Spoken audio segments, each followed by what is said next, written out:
Shalom, soyez tous salués dans le puissant nom de notre Seigneur Jésus. Comme je le dis toujours, il est important que vous soyez toujours dans la présence de Jésus.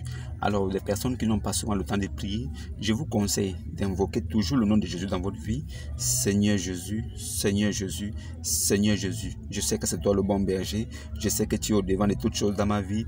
Je sais, Seigneur, que si tu es devant moi, personne ne peut contre moi. Voilà pourquoi je veux que tu sois au devant de ma vie et que tu me guides et que tu sois ma lumière et que je sois la lumière des autres. Seigneur, que ton Esprit Saint m'environne et que ton sang qui a coulé à Golgotha me recouvre et que enfin, Seigneur, je puisse marcher dans ta droiture, Seigneur. Et je sais que rien de mal ne m'arrivera si seulement ce que tu veux, que ta volonté soit et pas la mienne. Amen. Vous priez, vous mettez Jésus devant toutes choses. Vous l'invoquez. Vous prononcez son nom 3 fois dans votre vie. Et à chaque fois que vous sortez de la maison, quel qu'en soit ce que vous allez faire, invoquez le nom de Jésus, mettez-le à l'avant. Jésus-Christ est notre Pâque qui a été immolé. Nous, on ne fait pas la Pâque des catholiques. Nous, notre Pâque a été immolé avec nous. Et à chaque fois que nous prononçons et nous sortons le nom de Jésus dans notre bouche, c'est notre Pâque qui est consommé. Nous consommons la Pâque tous les jours et à tout instant, à chaque fois que le nom de Jésus-Christ est prononcé quelque part. C'est le nom qui a été donné dans tous les cieux, sur toute la terre. C'est le seul nom qui peut te sauver. En dehors de Jésus-Christ là, il n'y a pas un autre Dieu qui a un nom. Le seul Dieu qui a un nom connu, c'est Jésus-Christ de Nazareth. Shalom.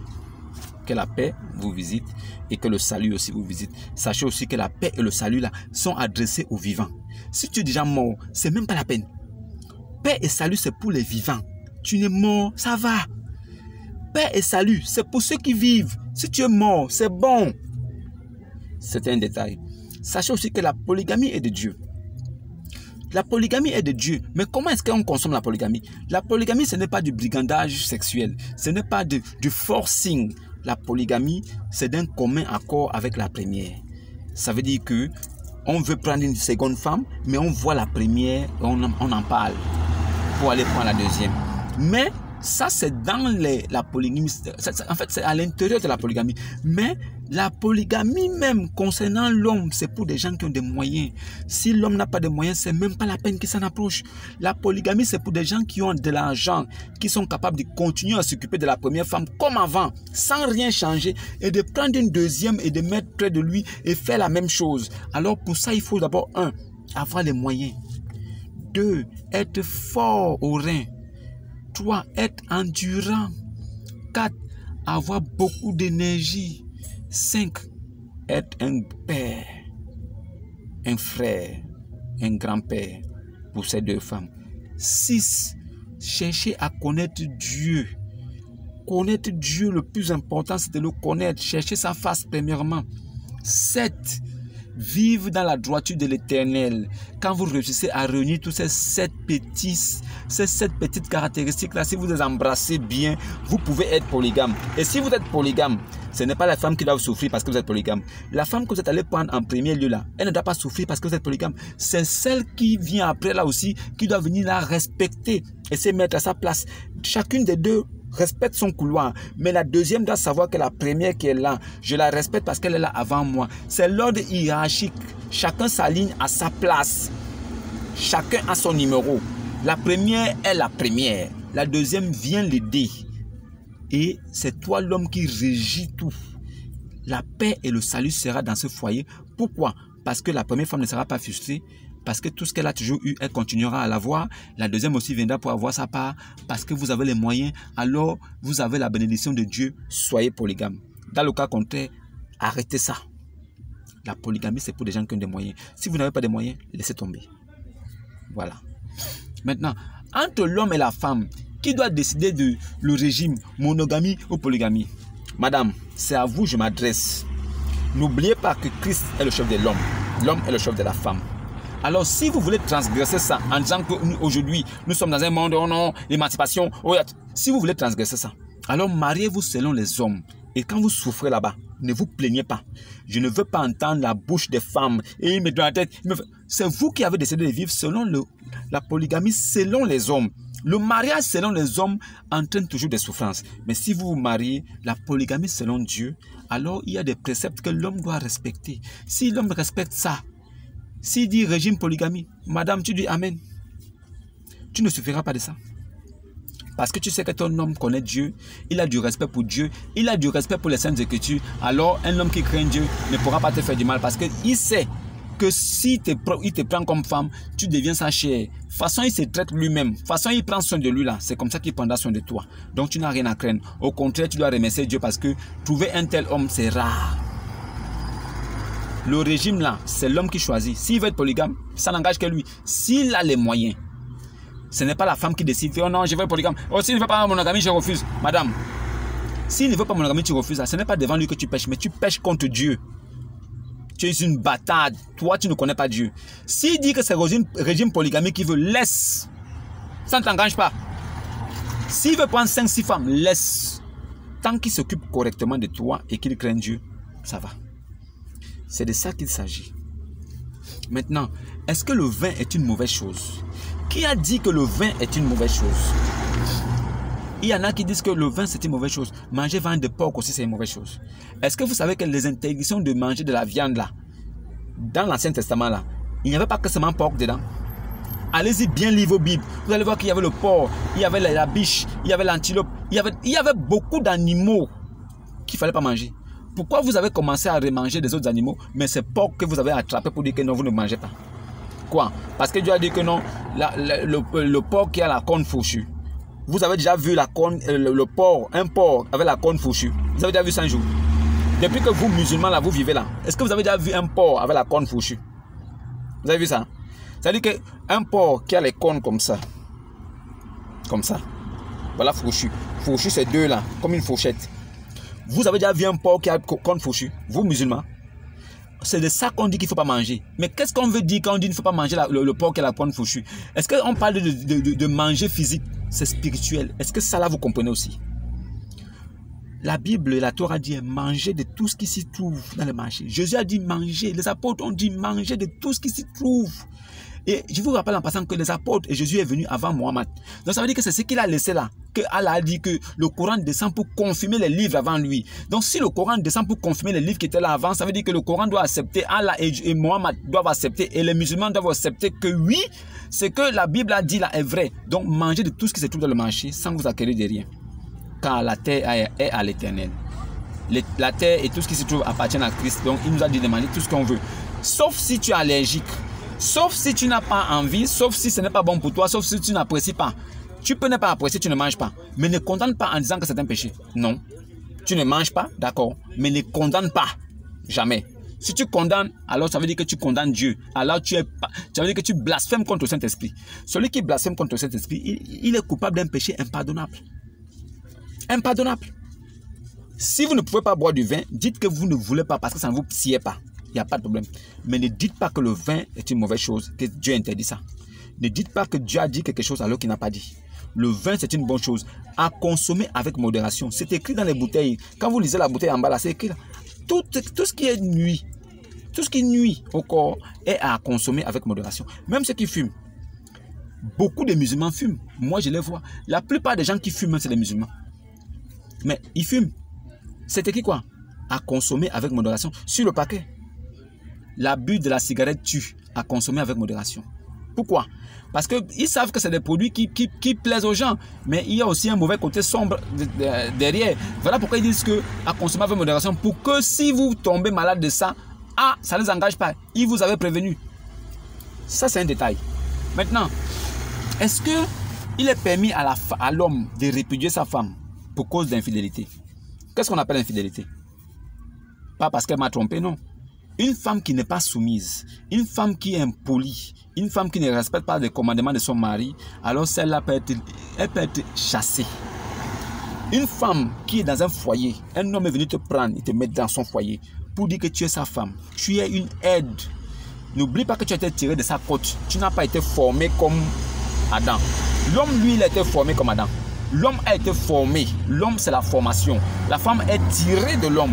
Si un homme se déplace, il vient te prendre et t'amène chez lui pour dire que voilà, j'ai trouvé une compagne pour moi. Et que toi, tu arrives là-bas, tu veux lui montrer que tu tapes la porte. C'est moi, tu veux me dire quoi? L'homme dit A, tu dis B. Maman, le jour qu'il va trouver une petite calme dehors, qui va les prendre, il ramène à la maison. Tu vas remarquer que les 10 ans de couple que vous avez fait là vont voler en éclats. Il va te dire, va dehors. il va t'abandonner même dans la maison. Il va aller chercher une autre maison ailleurs. Il rentre là-bas avec la petite là. Il l'épouse même pas 6 mois. Tu vas commencer à pleurer toutes les larmes de ton corps. Tu vas dire, il est mauvais, il est ingrat. Non, il n'est pas ingrat. Tu es impoli. Tu es irrespectueux. Tu n'es pas pieux. Tu n'es pas pieuse. Allez dehors. Dehors, il prendra une autre. Parce que lui-même, il connaît ce qu'il endure avec toi dans la maison. Ce que les gens vont penser, ça n'est rien. L'homme cherche d'abord son propre bonheur et sa paix intérieure personnelle. Ce n'est pas ce que les gens disent autour qui est important. Alors, si tu viens te comporter dans la maison comme un garçon, il te chasse. Et ne refuse pas de partir. Parce que l'homme constate que toi aussi tu es un homme comme lui dans la maison. Alors, si ton ami garçon te demande de partir, aller fonder ta part de foyer ailleurs, est-ce que c'est un problème? Pourquoi tu claques pour ça? Il faut dire Amin et tu pars. Donc, oui, l'homme a le droit de chasser une femme si elle est infidèle. Voilà. C'était encore un autre détail que je voulais préciser. Maintenant, je voulais vous parler de quelque chose. Nous vivons dans un monde aujourd'hui où les femmes pensent dans leur tête qu'elles sont trop émancipées.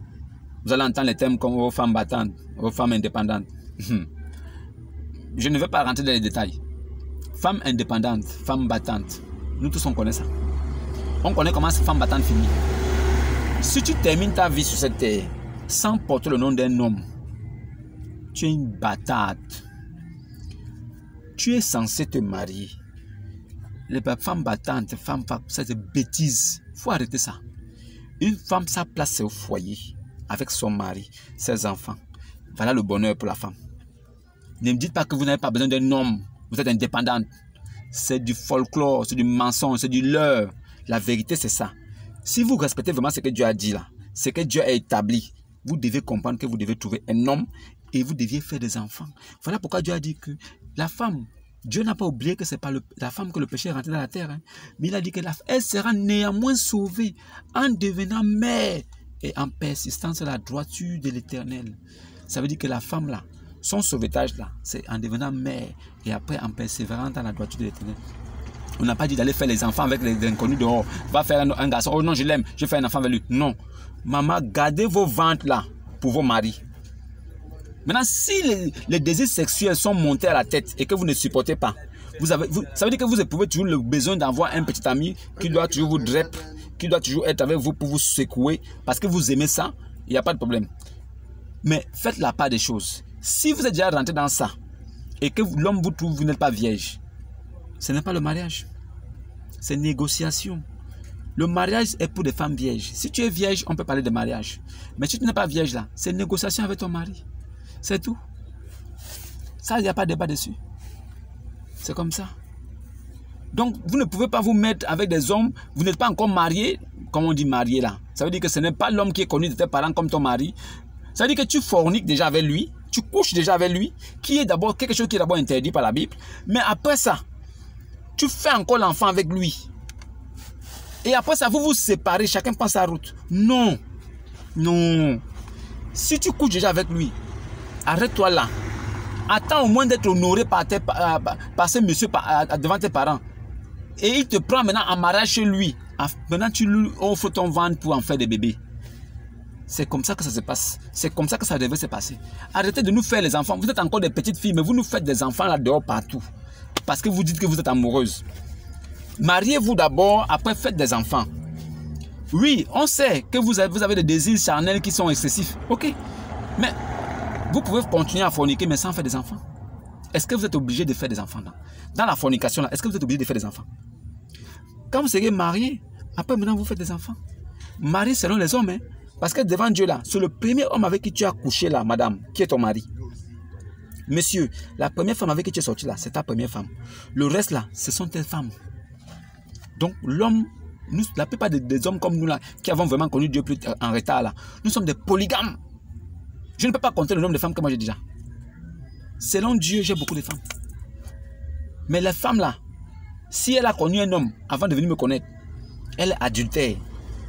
C'est des femmes adultères. La plupart des filles qu'on voit partout là, c'est des adultères. C'est-à-dire qu'elles ont connu un homme, un premier, ils sont séparés. Et l'homme est encore vivant, elle continue à coucher avec les autres hommes. Ça veut dire qu'elle est adultère, plus. Selon Dieu, c'est ça. Selon nous les hommes, si on va se complaire avec des petits trucs. On va se marier. Quand tu parles comme ça, elle est un peu vierge. Mais on va se marier. On est déjà habitué. Ah, tu vois, on est comme ça. Nous, on est obligé de faire comme ça. On est obligé. C'est pas comme si c'était ça la vérité de Dieu, mais on est obligé de faire comme ça. On vous a trouvé, vous n'êtes pas vierge. On vous a aimé. Ah, on continue seulement jusqu'aux cérémonies du mariage. Là, on va seulement aller faire les cérémonies du mariage. Sinon, le mariage, ton mariage a déjà été consommé depuis par le premier, mais bon, on fait comme ça. Ça, c'est les choses des hommes. Mais les choses de Dieu, là, sont tellement dures. Si on vous parle de ça, là, vous allez détester Dieu.